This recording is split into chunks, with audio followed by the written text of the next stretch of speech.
So I made my winners and losers of the NFL draft videos, but picking losers is always kind of hard because I'll say, well, this team probably shouldn't have made this pick, but then they made this pick that I really like, So it's like, how do you find full losers? Every team makes some smart decisions and some head scratchers. So I figured, well, instead of just doing it by team, let's just look at actual players themselves. What are the worst and best picks? So these are, in my opinion, the 7 worst picks of the NFL draft. Now, it could be worse for several different reasons. My criteria is essentially not the players that I don't think will be good. Some of these players are prospects I actually really like that are going to be on this list, but I think you could have maybe waited, or there were better prospects available and you didn't get the most value out of the pick that you had. So that's how I'm viewing it.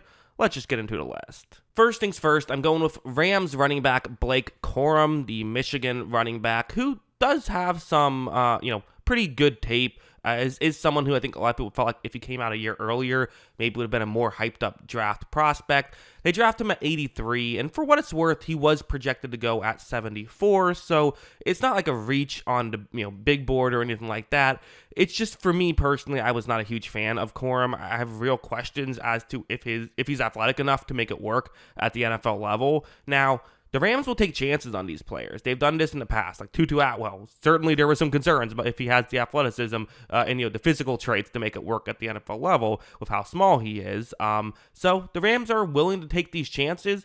I don't know. I don't think Corum is like a great back in my opinion, and they already have a good running back, so was kind of a weird situation for me. I didn't love this pick, so that's why I decided to put it on the list at number 7. Again, he could be a quality player, but I just, to me, I see like kind of his ceiling as more of a, okay backup running back, which for pick 83 is a bit high for me. Number 6, the Packers drafted offensive lineman Jordan Morgan with the 25th pick, who, listen, he was projected to go early second round, so it wasn't like it was some massive reach or anything like that, but I'm just not a huge fan of Morgan's game. So the Packers do, for what it's worth, have a history of kind of taking guys late in the first round and me making fun of the picks, and then they work out. So, like, Packers might just, they have real good player development, and I think sometimes they will look at a guy who's like, oh, he needs some development here, but I think I can fix it and make it work. So, the Packers might know something I don't, but just given what I know from what my evaluation of Morgan was, I was not crazy about Morgan. I actually thought that him being an early second round pick was a bit too high for him, so that's why I'm lower on this selection, so I put it here at number 6. Number 5, I hate to do this because it's my favorite team, but this was a pick that on paper I did not really understand too much. This is the Buccaneers selecting Bucky Irving, the halfback, who, listen, if you follow my channel closely, you know how much I care about blocking when it comes to running backs, and why do I care about it so much? Because some people might say, hey, who cares? Like, they're drafting you to run. Sure, but if you can't block very well, then all teams have to do is just send someone to the, send a blitzing linebacker, and they can get basically a free cover 0 while still having a safety deep, essentially, because your halfback can't block. And we've seen teams essentially say, hey, we don't care how good of a runner you are. If you can't block, we don't want you around.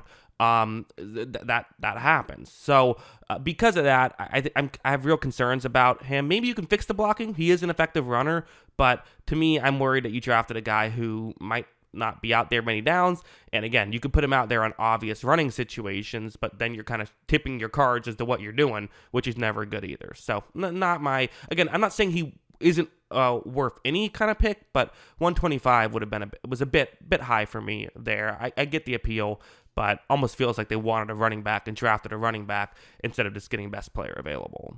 Next up is the Chicago Bears drafting Torrey Taylor, the punter, with pick 122.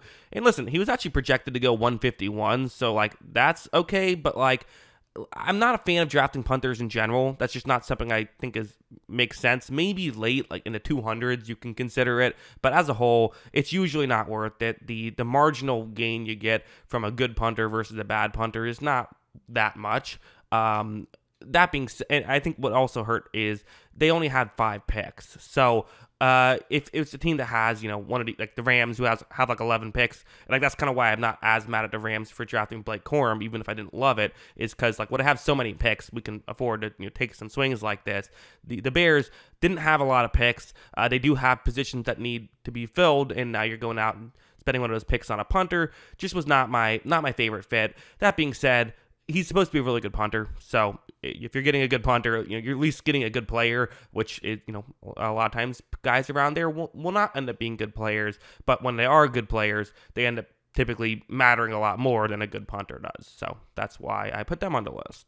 Number 3 was Rook Ahororo, who is a very, kind of this athlete from the inside, someone who they hope you can coach up. And if they can coach him up, he could be a pretty good player. They drafted him early second round. And the real critique I have, more so than he was projected to be early third round, is the fact that he was, this is the guy who was drafted above Johnny Wilson, who I thought, not Johnny Wilson, Johnny Newton, who I thought was, well, I guess technically he was drafted above Johnny Wilson as well, but that makes sense. The fact that he was drafted above Johnny Newton is, to me, a weird decision because I thought Newton was really good. I'm surprised Newton fell to the second round whatsoever, and I was thinking, man, Falcons, they go out and get Johnny Newton, kind of makes up for a pick that we might talk about a little bit later on. I don't know. But they obviously decided to go this way instead, which was, I certainly see the appeal for someone like him, but on paper, again, I'm using my evaluations to, talk about these things, because again, no one knows anything. It's all a guessing game. But for me, this is the pick I didn't love. At number 2 on the list, the Tennessee Titans selected J.C. Latham with the 7th pick. He is someone who is, who projected to go 19th, so it's a little bit of a reach there, which to me, a 12-spot reach, depending on where you're at in the draft, is fine.